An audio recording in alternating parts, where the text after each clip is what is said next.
Наса, здрасти. Здрасти. Да ти задам един въпрос. Добре. Нали си фен? Фен съм. Така. Защо в България няма женски отбор по футбол? Не знам. Помисли да. Виж там жените как се как... Защо няма? Ай, ще остава помислиш и ще питам след малко пак. Помисли. Много е логичен въпрос. Защо няма женски национален отбор по футбол? Защото могат да играят. Не е това отговор. Те и мъжете не могат да играят, ама играят. Ай, след малко ще питам. 20 минути мислене, казвай. Не знаем отговор. Продаваш ли си? Да. Да казвам. Да. Така, слушай сега, аз съм много внимателно.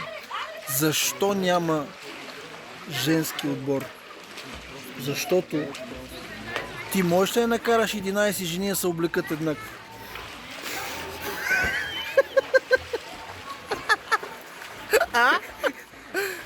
Кажи ми, можеш ли да събереш 11, особено на това поколение, които се съгласят за да изглеждат еднакво? Няма такива. Нема такива.